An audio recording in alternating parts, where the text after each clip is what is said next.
ലൈഫിൽ രക്ഷപ്പെടാൻ അതിസമർത്ഥമായ പ്ലാനിങ് ഉണ്ട്, പക്ഷെ ഒന്നുകൊണ്ട് നടക്കണില്ല. എന്താണാവോ? പ്ലാനിങ് ഡെയിലി നടക്കുന്നുണ്ട്, പക്ഷെ പരിപാടികളൊന്നും നടക്കണില്ല എന്ന് പറയില്ലേ? ഈ അവസ്ഥ ഉള്ള ആളുകളാണോ നിങ്ങൾ, അതല്ലെങ്കിൽ നിങ്ങളുടെ കൂട്ടുകാരെന്ന് പറഞ്ഞു കഴിഞ്ഞാൽ? എന്തുകൊണ്ടാണ് നമ്മൾ പ്ലാനിങ് ഭയങ്കരമായിട്ട് നടക്കുകയും പണിയൊന്നും നടക്കാതിരിക്കുന്നത്? എന്തുകൊണ്ടാണെന്ന് ചിന്തിച്ചിട്ടുണ്ടോ? ഇങ്ങനെയുള്ള ആൾക്കാർക്കുള്ള ചില സൈക്കോളജിക്കലായിട്ടുള്ള മാനസികമായിട്ടുള്ള ചില കോമ്പണന്റുകളിൽ എന്താന്നുള്ളതൊന്ന് പരിശോധിച്ച് നോക്കാം. ഒന്നെന്ന് പറഞ്ഞു കഴിഞ്ഞാൽ കൺഫ്യൂസിങ് തിങ്കിങ് ആസ് പ്രോഗ്രസ്. അതായത് നമ്മളൊരു കാര്യത്തെ പറ്റി ഇങ്ങനെ പ്ലാൻ ഇങ്ങനെ ചെയ്യുമ്പോൾ നമ്മൾ പ്രോഗ്രസ് ചെയ്യുന്നുണ്ട് എന്നുള്ള ഒരു സാറ്റിസ്ഫാക്ഷൻ നമുക്ക് കിട്ടുന്നുണ്ട്. അത് എന്തുകൊണ്ടായിരിക്കും?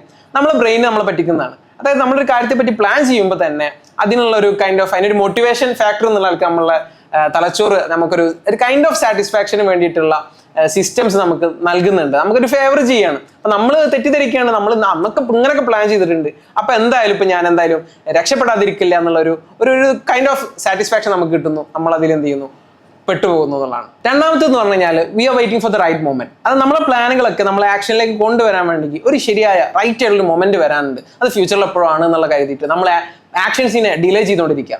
യഥാർത്ഥത്തിൽ റൈറ്റ് ആയിട്ടുള്ള മൊമെന്റുകൾ നമ്മുടെ ലൈഫിൽ എത്തിപ്പെടുന്നത് ശരിയായ ആക്ഷൻസുമായി ഫോളോ ചെയ്തിട്ടാണ്. നമ്മൾ ആക്ഷൻസിനെ പിന്നോട്ട് വലിക്കുമ്പോൾ ഒരിക്കലും ആ മൊമെന്റ് എത്തുന്നില്ല. നമ്മുടെ പ്ലാനിങ് ആണെങ്കിലോ ഡെയിലി നടന്നുകൊണ്ടേയിരിക്കും ചെയ്യും. മൂന്നാമത്തേത് ഐഡന്റിറ്റി വേഴ്സസ് ഗോൾസ്.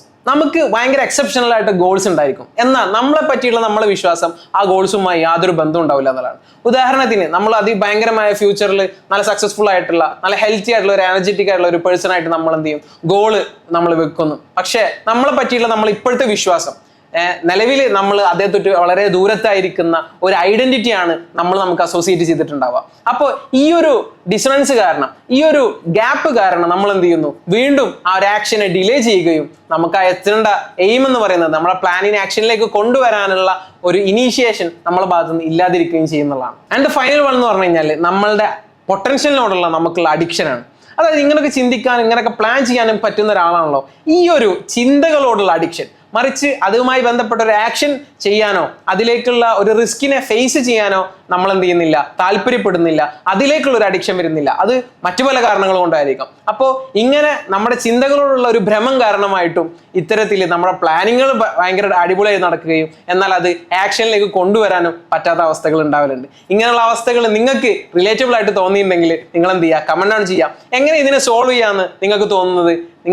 നിങ്ങൾ ഇതിനെ സോൾവ് ചെയ്ത ആൾക്കാരാണെങ്കിൽ നിങ്ങളുടെ സ്ട്രാറ്റജീസും നിങ്ങൾ എന്ത് ചെയ്യുക? കമന്റിൽ അറിയിക്കുക. Thank you.